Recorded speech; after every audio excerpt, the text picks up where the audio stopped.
Guys, welcome back to Southern Latitudes. It's a hot evening, but I thought I would use a few minutes of time to I'm gonna make a lettuce bed for inside. So I put some holes in this aluminum foil pan to catch any extra water if there is some, and then this is a solid one on bottom. These were just throwaways after they held fruit and stuff for VBS.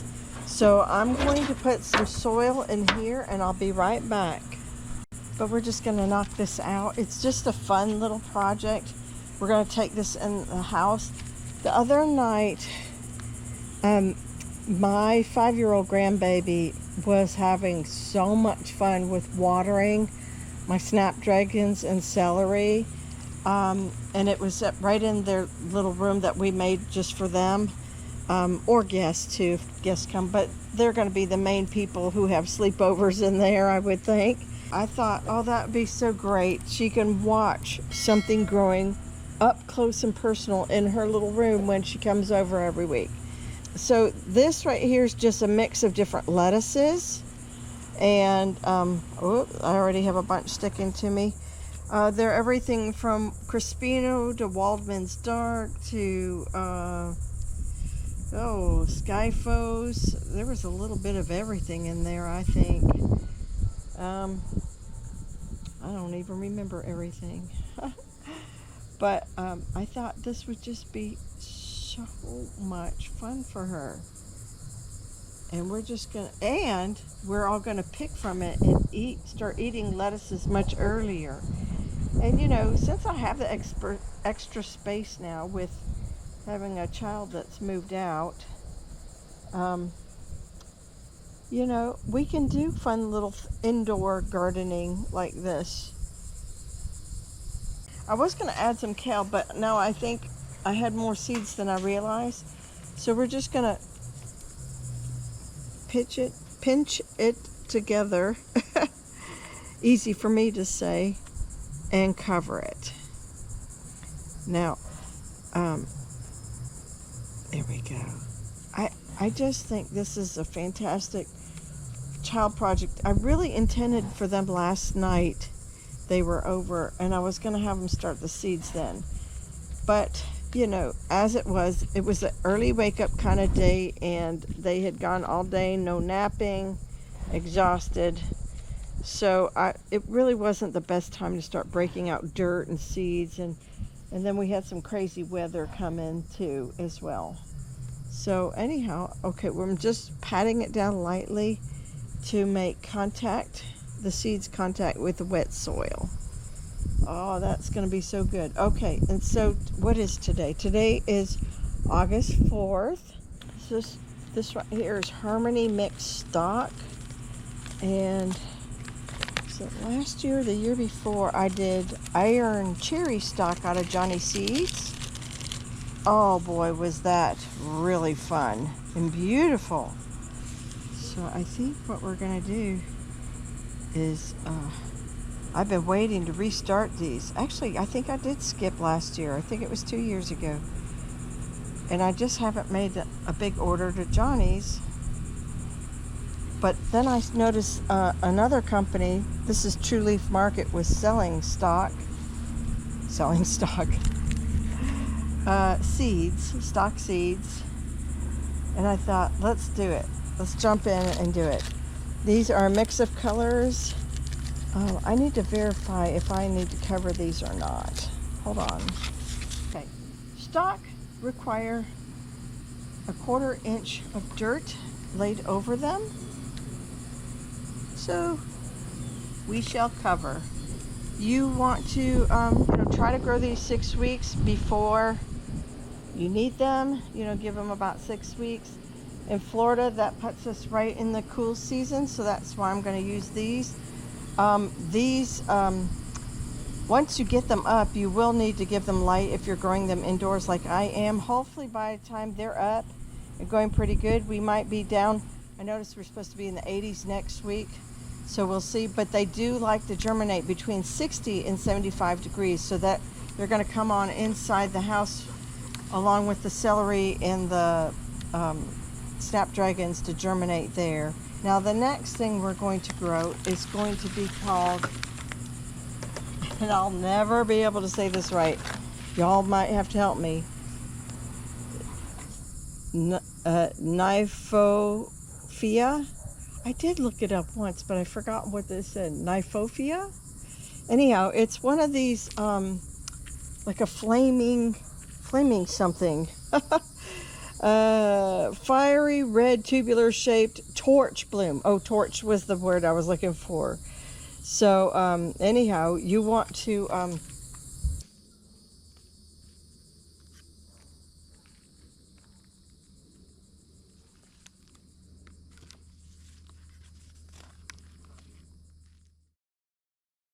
Good morning, everybody. Welcome back to Southern Latitudes. I'm Robin, and there's a lot of cicada noise.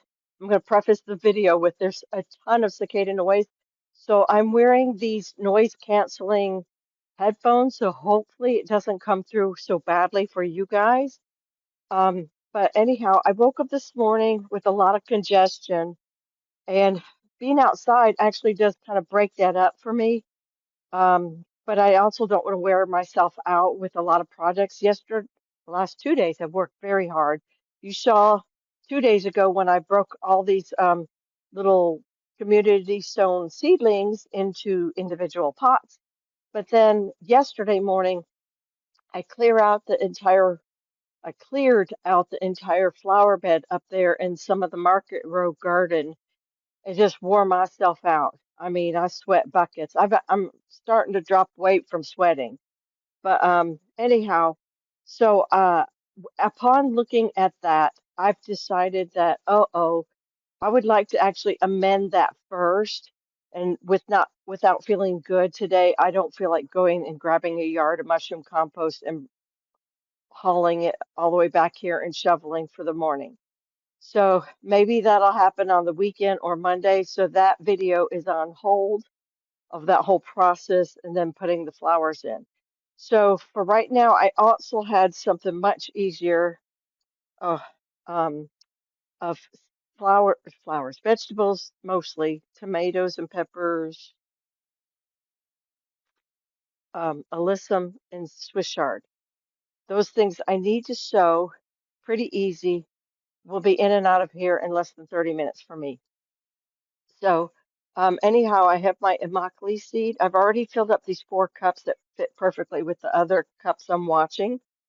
So I'm just going to put in these little seeds I saved off of the napkin. I think I'm going to put 2 per cup. That way, if they do germinate, I don't have to up pot them. That's my thinking and my logic. Okay. And I think there was 6 exactly on this napkin. Ah, sometimes you just got to take the napkin with you.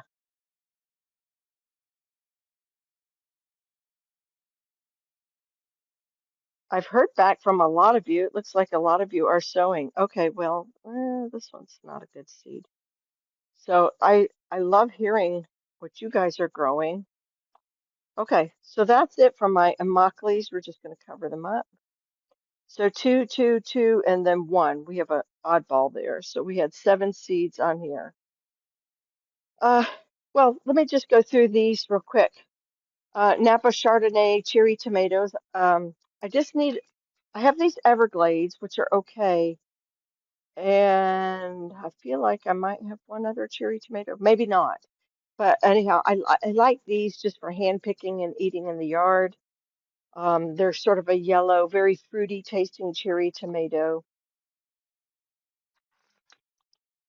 Wait, I know I had another. Oh, my black brandywines. Okay, wait. Well, that might have been the only other cherry tomato I brought out. I had more on the table. And then my oh, maybe that's it. Oh, red brandywines. Oh, looked like our red brandywines did pretty good wherever they ended up. There's the strawberry. Yeah, those looked okay. I probably won't sow those. But I found the napkin full of black brandywines. So those are going to be next. Jimmy Nardello's, um, Swiss Chard. I lost every bit of my Black Dragon. No, did I? No, I put them in the fridge. They haven't popped up yet. So they required at least a week of cold. So they were sitting in the house on the germination table in the guest room, and then they were not doing anything. So I threw them in the refrigerator. Okay, we'll hold off on those. The Alyssum carpet, royal carpet. So I think, I don't remember the color on these, but I think they sound, oh, violet, fuchsia, magentas. So they need light. Do we? Oh, they like cold. Let me look that up before we actually put those in a pot. None of my sunflowers in here germinated. So we're going to be doing some more sunflowers.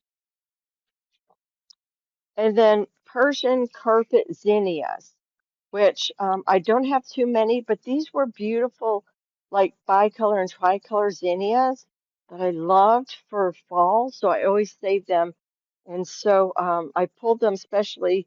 I didn't get too many of those cactus zinnias I sowed maybe 2 weeks ago at this point. So we're going to bump that up with these and put them wherever for fall display. Okay, let me get some labels for these and some more pots for the others, and we'll be right back. I'm really running out of room on this table. Between the camera, I don't have room for the camera, but I also don't have room for but just a couple more seed trays. So next I'm just doing the black brandy wines, just pulling them off, the loose ones in particular, and just sticking them in here. Hopefully we have pretty good germination. I did these seeds I saved in 2023.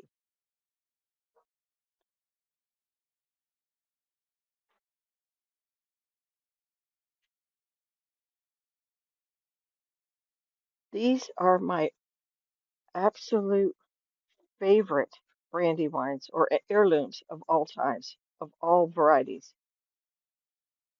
The flavor on these is magnificent. This next one is going to be the Swiss Chard, bright lights and specifically. Now, let's see, this seed might be a little bit older than the other one. Oh, 2020. Oh, these are bright lights cosmos. Oh, okay, hold on. Hold on a minute. They're both called bright lights. Oh, I was wondering why I had two packets. This is bright lights Swiss Chard. This is bright lights Cosmos. So I guess we're growing Cosmos. I was like, that is not Swiss chard seed, which is okay because I love Cosmos and we can always find a home for Swiss chard Cosmos. I mean, Bright Lights Cosmos. Oh my gosh. Ah, all right. They couldn't name it anything else, could they? Okay, let me get a label for that. Let's interrupt this sewing video real quick because I had a real good and interesting question that's never happened in the years I've been doing this. So somebody asked me if these labels right here affect my germination. And I would have to say I've never given it a thought. So like for the most part, these are shut, right? When they start off, it's just the heat, and then they just germinate in water, and they germinate. And as they pop, the sun moves. So this technically the shadow of whatever I'm growing, the shadow of the tag covers what I'm growing. And so, no, it doesn't seem to affect the babies underneath. And not only that, but really, as I start seeing the majority of germination happening, I pop these tops open and so it won't affect that. But, just the first week or so of life, maybe 2 weeks, just depends on how long things germinate. So I just wanted to be sure I answered that. I think I did in the comments below, but if I didn't, and if anybody else had the same question, there you go. The labels here do not affect it. Okay, I'm going to rough up this dirt a little bit right here. This is the one I'm going to put my Swiss Chard bright lights in. And let me show you these seeds. These seeds are round, very, very much different. So that's how I was like, what? No. So marigolds and cosmos seeds look very similar to one another. Okay, there we go. Let's see. I only need, uh-oh, gotta get that one. I probably only need, oh, maybe I think 12, but I'm also happy if I get about 16. But 12 for fall, and then I would add more in spring because honestly, I love Swiss chard. I could eat it almost every morning in the winter. I'm just gonna lightly cover it. This is way too much in my hands. I have to say that Swiss chard tastes a lot like spinach, and spinach is very difficult to grow here in Florida. So this is what I use. I use the green tops just like I would spinach. And if you saute them up with a little butter or butter substitute, whatever, um, yeah, or just seasonings, if you even just want to do seasonings. Fantastic, amazing taste. Okay, so another one's done, and I haven't used up too much energy, thank goodness. I'm gonna rough this up. Some of this was soil used for these other plants we just up potted 2 days ago. So anyhow, let's see what we got left. There's probably not a lot of seed left. Maybe I'll have to make an effort to save seed this coming year. Oh, there's a little bit. Oh, that's more than I expected. Okay, that's great.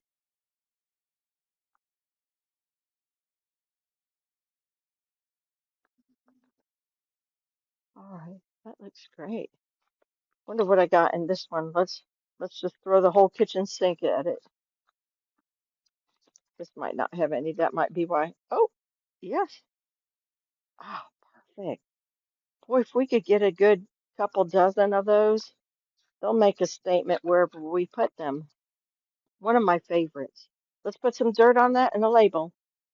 So these are the Carmel hybrid sunflowers.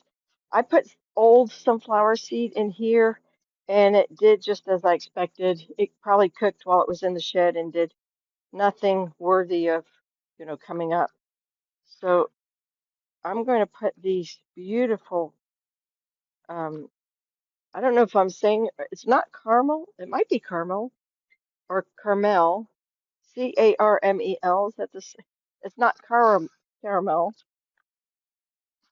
Anyhow, we're going to put those in here, separate them a little bit. There we go. So the container was already up. Uh-oh, got one more. The container was already up here on the table and wet. Had sunflowers on the tag, but I put the new date up here. So let's see. This is grows to 5 feet, plant 1 inch deep, full sun, 60 days to bloom. We'll see if that happens. But if not, we've got time, I think. Well, at least for a November bloom. All right, you guys, I was taking some of that a seed in, and well, I was looking up the Madam Butterfly um, seed. What was that? Snapdragons. I cooked all those, which I couldn't find. It wasn't in my pile. I thought it was. Anyhow, I came across lemon bee balm. Now this is from 2019. And this one's from 2022.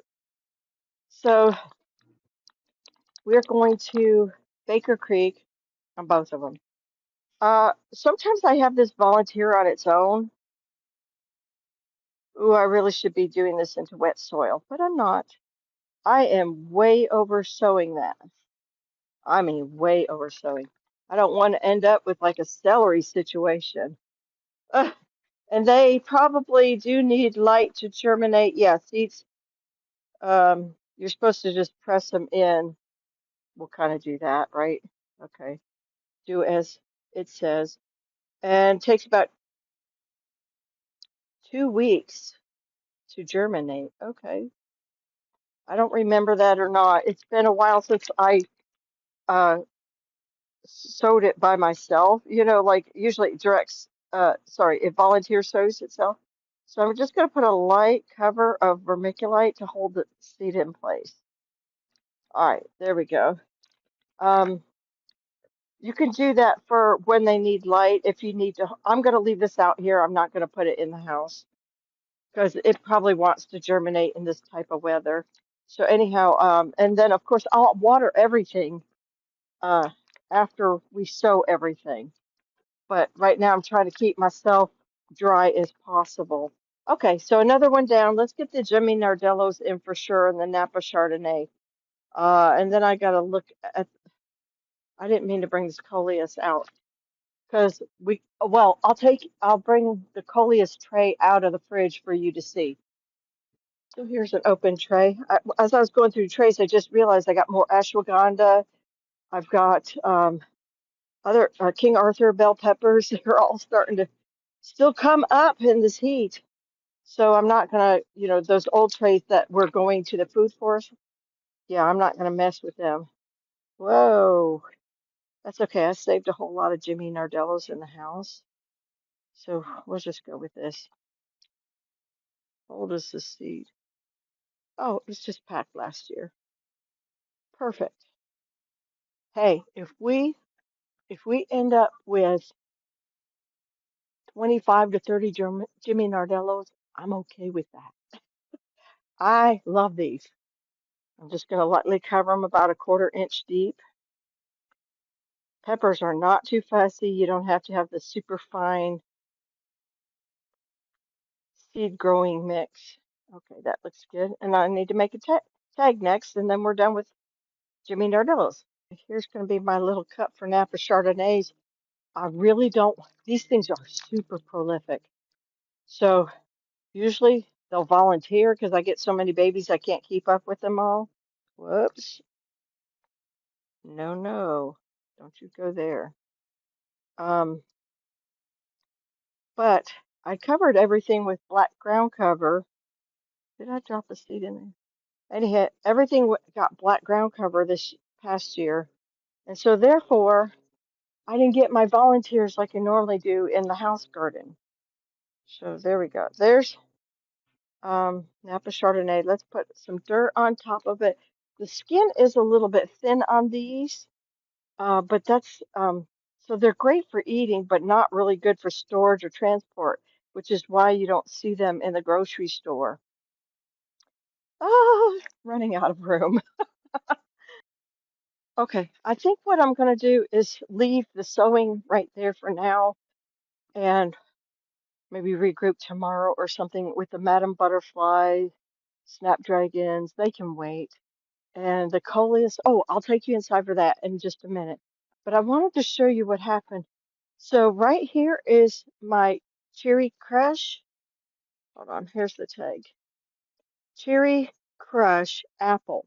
So it was living right here where the post used to live. There was a post right here with the cattle panel. And when I pulled the post out, I also moved the apple over to the grass, and I think it had roots into the soil of the garden. And so this whole upper part scared me to death. I thought I'd lost my investment, and the whole upper part died.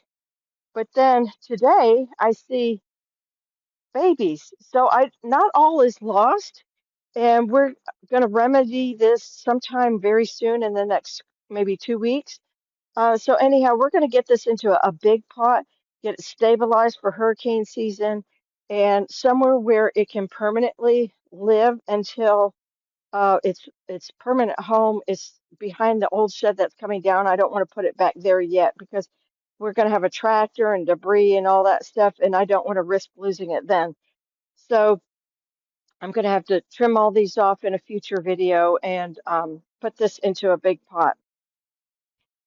But I wanted to give you that little update right there. And let me update you on two other plants. So one of them is a loquat, and this was a loquat, probably came from my neighbors on the corner, and somebody probably picked a seed, right? Was eating on it, got done, had the pit, and threw it at my mailbox. And so it was growing there, and we discovered it last year, and it lived in a pot. But then we went ahead and put it in this old carrot pot, and it's put on like 2 inches of new growth. So it looks like I've got a little loquat tree here. And I'm going to keep it in this pot for some time. I don't know how long, but for a while, because I'm not sure where I'm going to put it. I'm not sure if I want to put it in the ground ever and then have it become, I think the mama tree is at least 30, 40 feet. And I don't know that I want that at least until, some of the canopy is cleared or trimmed up there with the pines and the oaks. The pines would go, but not the oaks. The oaks would always stay. Then I have a little update on my little Chicago hardy fig up front. It is starting to finally push new growth, but this was the little piece that we trimmed off the bottom. It had a little set of roots because it had rooted underground. And anyhow, I stuck it here and it defoliated and then refoliated. So it's actually doing better than the bigger plant. So I'm pretty excited about that. And then, like I said, I'll put the apple. I already have the pot filled. It's where I tried to do the melons this spring up front. So I'll put the apple up there and or bring the pot back here. I might do one of those things. I haven't settled my mind on it yet. And then maybe the apples should all be together. So that might that might be happening. So sometime in the near future. Um, Yeah, let's end there because I've talked a lot, I've shown a lot, and I'm already tired and I need to go in and sit down. But being outside was good for my soul for sure. You guys take care. God bless. Stay healthy, and I'll see you in the next one. Bye-bye. Okay, this is the black dragon coleus. And I had it in the house about, 75 to 73 degrees. But it wasn't happy with that. It likes a really nice long cold period, at least a minimum of a week. And so this has been in there at least a week, if not longer. And I see we have finally had germination right there. So I'm going to put it right back into the fridge until I see a whole lot more baby coleus popping up there. The other thing is this red hot poker flamenco. So this has a 30-day cold stratification period in the fridge. So you saw me sow this on 8. I think you saw me sow it on 8. Oh, you guys didn't see me sow it. Oh my gosh, that's old video I never put up. Okay, I'll have to put that somewhere, maybe at the end of this whole video. But I sowed this and then put it in there, so it will come out on September 4th at least. So it gets its 30 days of stratification.